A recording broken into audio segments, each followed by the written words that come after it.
You know who it is. It's horror flick Big Mitch from Super 6.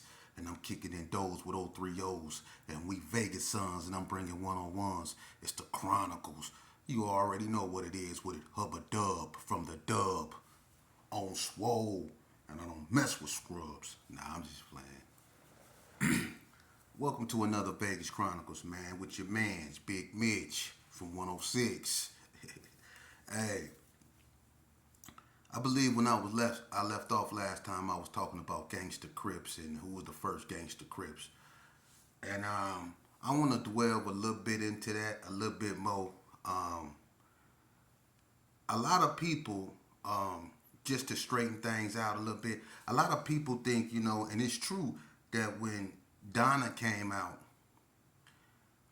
they were like the spark that lit the flame when it came to like Cripping being like woke in Vegas, coming back alive. Now, that might be true. Donna was the spark that lit it. But I'm gonna tell you something, man. You can't count out the NTGs because even though they might not have been, might not have been called that at that time, they were in the making. You know, they were always there. So when it came to Cripping, although you can say, okay, the Donnas is the reaction to, all these other gangs sprouting up. That may be true, but at the same time, you can't overlook the Northtown Gangsters because the Northtown Gangsters was there too. When Donna was forming, when Donna became strong, the NTGs was also there. So you can't ignore their Cripping influence too in Las Vegas because even though they didn't start off organically Vegas, they became organically Vegas. They kept their Vegas identity because when they wasn't, claiming something that was from Vegas, we all know how they started. But when they weren't that, it was nothing but a couple of them. But when they came a full-fledged gang, they was Vegas. Their identity was Vegas. So you have to include the NTGs up in the conversation too when it came to Crippin' influence in Vegas. You have to. And I would say this here too, man. When the Gershon and the Coast was at war, the Gershon was also into it with the NTGs, but it wasn't a war that was as intense as it was with the Coast because the NTGs never killed the Gershon at that time. It was certain incidents like they almost killed me at Stop and Shop when they caught me, Danny McCoy, and Tyrone Howell up there, and J-Rat and DMC had guns pointed to each other's chest, and they was finna kill each other, up there. That was that incident when they shot up DMC Girl Kai. Now, it was the incident when they robbed one of my homeboys for his car. I don't need to get into that, but, they jacked the Gershon for his car. That led to more hostilities. They shot up Junior Kai, so it was back and forth skirmishes, but never no deaths. And with the Donnas forming, it automatically made the NTGs go to war with them because they was in alliance with the Gershon. So when the Donnas and the Gershons was out, the NTGs was out too, and they was funking with the Gershons and the Donnas. It just wasn't as intense because the Donnas suffered a tragedy with Boo Boo, so their focus was mainly on the '60s, and the Gershons, they lost L, so they focus was mainly on West Coast. But the NTGs was also there too, and they were nemesis with the Gershons and the Donnas and the Bloods too. So Crippin' influence was also influenced by the Northtown Gangster. Let's not get that misunderstood. And another thing I want to say is, a lot of people get the misconception that just because a gang isn't, big, that they can't hold their own, and that's horribly. That shows you that a lot of people didn't participate in this game. A lot of gangs just because they're not big. You have gangs like 3 Street, Bonanza Village, Sydney Suda, Brownies, 40 Block, Ellis Street Mafia, Stanley Street Bloods, East Coast Bloods. You have Hillside Gangsters, I mean, and these are gangs that's not known to be, real big. White Street, they're not known for being real big. Okay, but just because they're not real big, I mean, they're lethal. A lot of gangs, the reason why, like Bonanza Village, or let's just say Sydney Sue, or back then, the Brownies, White Street. The reason why a lot of those neighborhoods wasn't taken over is because just because they small, a lot of them neighborhoods is with the function. So just because they don't have the numbers, they had the intent. That's why couldn't nobody go over there and take over their neighborhood. And that's real spill. And small gangs are known to take bigger gangs to war. And case in point, the Rolling 60s versus 40 block. That was a war. The 40 block is not a big gang. Although the alliance with the Gerson make them seem, real big, but 40 block itself isn't a real big gang, considering the size of the Rolling 60s, you know what I'm saying? But even though, the 60s and the 40s was added and the 40s was holding their own. Case in point, Donna Street versus White Street. We all know that White Street is not a big gang. And they was not, White Street, was known for getting money. They used to always be a money street. White Street is actually, it's older than Donna Street, because White Street was out when the GQs was out, but it was not, it really wasn't a gang. It was just a street where people got money. You know what I mean? But when they did become a gang, and things went bad with them and the Donnas, I would say, besides the Gersons in the 60s and the Gersons and the NTGs, I would say that was probably one of the bloodiest wars in Vegas. White Street versus Donna. That war right there was more bloodier than the Gersons versus Donna. White Street versus Donna was more bloodier than 40 Block versus 6 O's. That was probably one of the top three easily bloodiest gang feuds in Vegas history, man. It was a lot of bodies on that side. Oh man, it was bad. But don't think, because gangs out here are small, that they're not lethal. They're very lethal. I wanted to get that understood, and I still haven't heard from nobody when I asked about Criminal Block in this 1980 theory. No one heard of it, and I was pretty sure in my assessment that I've heard of basically every gang in Las Vegas, and I never heard of that, especially at the time that it was supposed to come out. And like I said, and I'm gonna reiterate this, man, you have to look at a lot of people who say they were things. A lot of people love to say they were this and that, but in fact, if you look at the individual and you look at, I bet you they either known for being GQs or got GQ tattooed on them. People don't like giving GQs their credit, but GQs was the first Crips in Vegas, man. And they're not older than an Ace of Spades. So anything criminal or block did not come out in 80. Get your numbers right. Get your years right.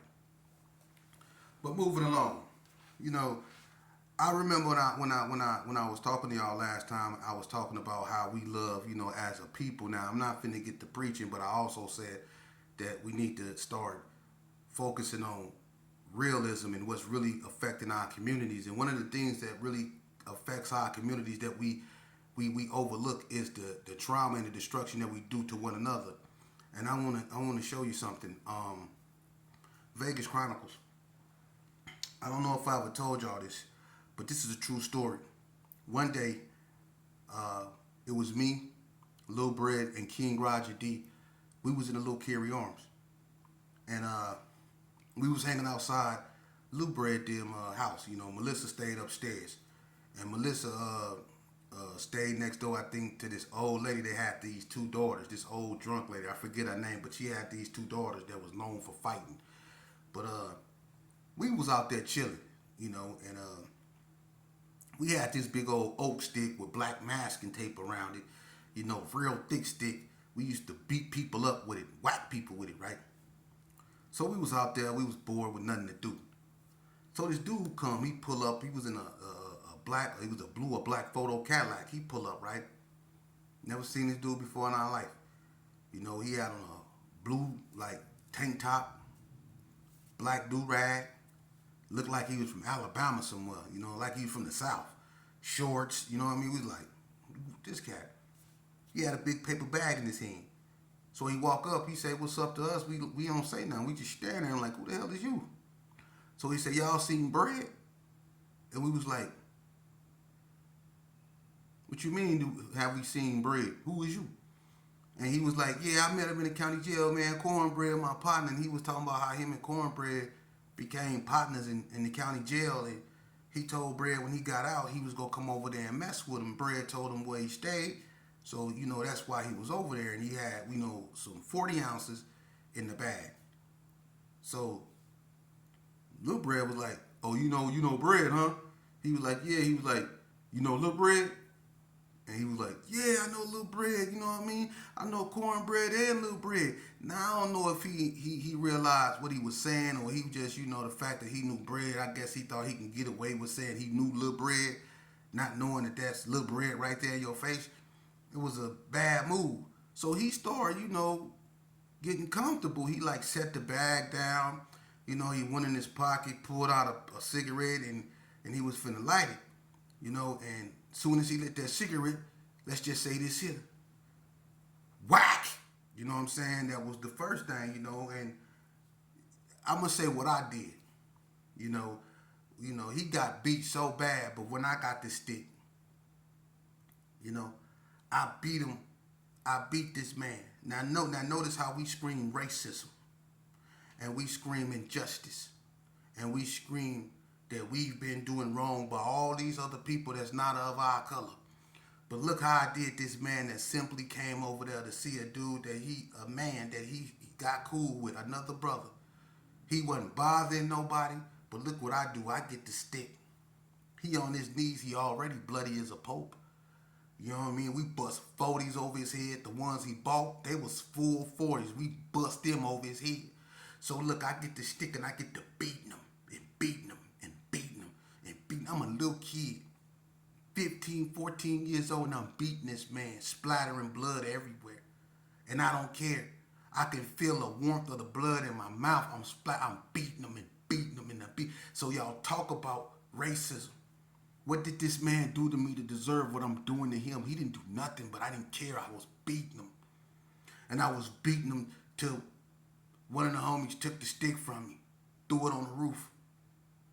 We left that man disfigured, just a stain right there, just for coming over there and asking us what Cornbread was. We beat him. Didn't care if he lived, didn't care if he died. We beat him. Just beat him. Well, I beat him. I beat him. You see? And I didn't care. But see, we did that on the daily norm. But we want to play victim. And I was happy I did that. I felt good like I did that. I didn't go home and I didn't clean up the blood that was in my curl, that was all in my face. I didn't go home and clean it. I wore it all night. Wore it all night. Walked around like I didn't do nothing. You know, it was another day, normal. We don't realize that we did that every day. People didn't have nothing to do with nothing just because they came over there. Our own people that look just like us. They came over there and we beat them within the inch of their life. Why? Why? Because we ain't had nothing better to do. But we cry victim when it happened to us. When we feel we ain't doing nothing. When we feel we following all the rules. When we feel we shouldn't be afraid and then something tragic happened to us, we cry foul. But look at what I just said I did to that man. That did nothing to nobody. He was victimized by his own people, but we don't protest that. We don't. We don't. We don't protest that. You know? But check this out. It ain't no fun when the rabbit got the gun. Vegas Chronicles. Me and Rocket was together. Now me and Lil Willie, we always. I don't know what happened to Rocket, but that was my ace. Me and Rocket used to do a lot of dirt. That's an original out of Alley Boy, Rocket, Big Rocket, the original Alley Boy. But anyway, on this particular day, I got this long ass 22 that shoot 9 times. One of them cylinders, the ones that shoot 9 times. I got one of them long ones. I got one bullet though, but it's enough to pull a robbery. So look, we in the big arms now. Swear to God. And we over there, like in the back on West Street, toward the back part, right? And we over there, we looking for somebody to rob. We ain't got no money in our pockets. To make a long story short, we see this old man coming from his car. Tall old man. Real tall. Skinny. But he looked like a easy target for me. He bringing bags in his house, which means he got money. So, I'm going to make a long story short. I made Rocket, go on one end of the building while he was going to his car. I was on the other end, and when he started walking back to the house, I started slowly walking his way, and I drew down on him, and I grabbed him. You know what I mean? I told him, put his hands up. Put your motherfucking hands. I got this little ass, long ass gun, right? And I told him, put your motherfucking hands up. Put your hands up. So when he put his hands up, Rocket come running up over there. I'm pushing him in the house now, right? So when I get him up in the house, I'm trying to go up in his pockets, right? I took my hand off him, and I tried to go up in his pockets, right? I felt his wallet, but then I felt his hand grab me. So when he grabbed me, I pulled my gat out, right? Rocket trying to hit the dude. The dude put me in the way. Rocket hit me. Everything went bad, right? So look, I'm telling the dude, I'm gonna shoot you. You better let me go. So I'm pointing the gun at him, right? And he's so tall, he keeping me at bay. And every time I point the gun at him, he'd just push me in the other direction, like away from him. So I'm like trying to scare him, I got one bullet, but I'm scared now because this dude he got a grip on me like an anaconda. So look, he moved. I'm like, let me go. You better let me go. And so I'm aiming it at him, right? So once he see I won't shoot, he pushed me up against the wall. And when he pushed me up against the wall, that made me bust that gun, man. And I tried to shoot him. I tried to shoot him in his face area. I ain't gonna even lie. I shot. Bow. Check this out. I ain't had no more bullets. But I shot once, right? When the gun go off, bow. I was hoping he let me go. But he didn't let me go when the gun go off, bow. He fired on me. Bow! Hit me right in the face, right? And then I aimed the gun at him and I said, click, click, click, like I had another bullet. It was just a reaction. And when I said, click, click, click, click, I'm going to keep it real. Rocket ran out the house and left me. Right? He did. He ran out the house because when that man socked me, I seen the bottom of his feet running out the door. The man socked me in the face. Bah, right? So look, the gun go click, click, click, click.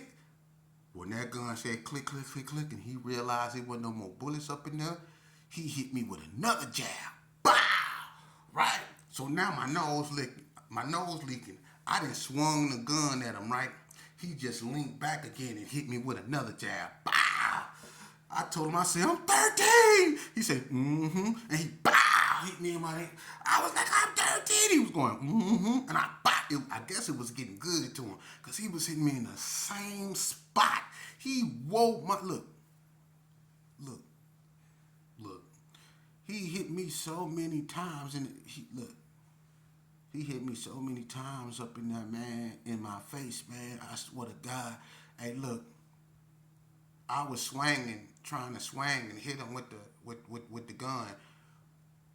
Rocket ran, but he came back. I ain't gonna lie. He came back with a bottle and he threw the bottle at the dude. It didn't do nothing but make him madder. So he really started whooping my ass. That dude beat me all through that goddamn house. Look, I read the only reason why I got out of there is because I came about, he can have that shirt. I came about my shirt and a couple plaques he got a hold of in my house. I came up out of all that.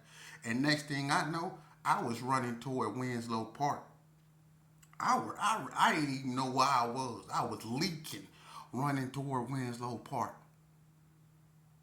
leaking, beat the old man beat the brakes off me, man. Beat the brakes off me. So I'm saying that to say this. That's what you see going on in these streets. People fighting back. See? I saw a soft target like you do nowadays. See, people out here, you look and you think everybody soft. See? And then you end up in a wreck like I did. But see, I was lucky. I got away with my life. He kept my shirt, probably as a souvenir because it had hella blood on it. And he kept a couple of my plaits with green rubber bands around it. He kept that. That was his souvenir. He earned that because he whooped my ass. And he beat the brakes off me in that house. And every time I told him I was 13, he was going, mm-hmm. And like he beat me when he got through beating me, I was 27. He beat the brakes off me. But that's what's going on now. You ain't peeping the game. See, you got to look at the bigger picture. Back when we was doing what we was doing, we wasn't thinking about being victimized. We wasn't thinking about racism. We wasn't thinking about none of that. It was about where you from. See?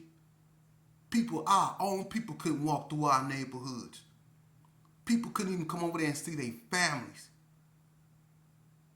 Not because the Ku Klux Klan was out to get them.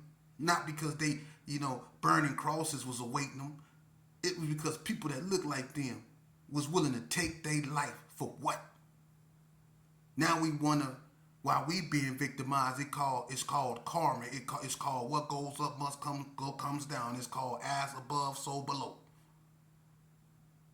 All that carnage that we did back in the days is catching up with us because now people that play this game and people that imitate the lifestyle that we put out there to be glorified is becoming victim of their own circumstances.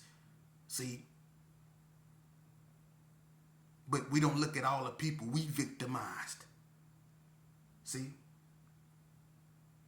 I know I was in juvenile. I didn't watch everybody mamas come to juveniles for our bad selves. I was in Elko. All them mamas sending food packages and them phone calls we had to get. Especially when them counselors and them white boys was up there whooping our ass. See? We want to be gangsters. But Elko at a whole bunch of times showed us we wasn't gangsters. See? We poke our chests out and say we knockout artists. But a lot of us, remember we was in Elko? Who was the knockout artists in Elko? Mr. Watson, Mr. Anderson, Mr. Warmoth, Mr. Pope. Then was the knockout artists. Huh? Mr. Ike. Huh? Mr. Riley. Huh? Then was the knockout artists, huh? Mr. Berry. Then was the knockout artists, huh? Because some of the toughest of us got hit on our chin and what we do, cry to our mamas like we do out here when the police get a hold of us. We cry to our mama, go get my mama. You got your pants sagging, you got your jewelry on, and you crying, go get my mama. But soon as the police let you go and you get your way, it's gang. On gang. Nigga, on gang, nigga. It's on gang. Man, if you don't stop, dude, on gang. I bet you when you go to prison and police put you up against that wall and they tell you to strip, on gang you go strip. So kill that, man. Look.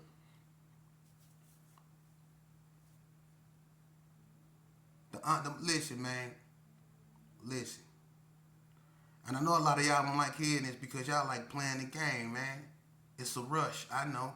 You want to be tough. It's just something about it, huh? And then when you mix drugs with it, it's just something about the feeling. But understand that it's just a feeling that's going to go away. You're going to sober up. Hopefully not in a small room, chained or something, but you're gonna sober up. You is. And then you find yourself looking horrible like James Brown. Yeah. In front of a judge, whacked out, looking crazy. Looking at 1,000 years. Then it ain't fun no more. Y'all super tough out here, but in the county jail, when y'all looking at that time, and when y'all get that time, and y'all get up there to that Who Scout, it ain't fun no more, man. It's not. It's not fun no more, man. It ain't. To the ones that's out here living, man, and to you youngsters out here that's out here that ain't fall for this, that trap, that see it for what it is, I salute y'all, man, for having the mental maturity to go the other way. Cause ain't nothing wrong with reclaiming your individuality, man. Ain't nothing wrong with wanting to standing on your own, man. Ain't nothing wrong with wanting to stand on your own. You know what? It ain't about wanting to stand on your own. You need to stand on your own, man. You was bred to stand on your own. You don't need to be with no crowd thinker, man. For real. Being a crowd thinker led me to the penitentiary. Being a crowd thinker led me to be deceived, you know what I'm saying, by my own people, man. Your enemy, I'm going to keep it real with you, homie. Your biggest enemy, for real, if you live this life, your biggest enemy you going to ever face is yourself. Number one, because you allowed yourself to become victimized by other people's insecurities. See? You allow what other people think about you because they insecure to influence you to follow their way. You got a choice, man. Just because you don't want to go with them, that don't mean you nothing other than a person that don't want to go with them, that choose to live in most cases. Stay that way. I wish I would have. For real. I wanted to be the hardest gang banger that ever laced up a pair of chucks.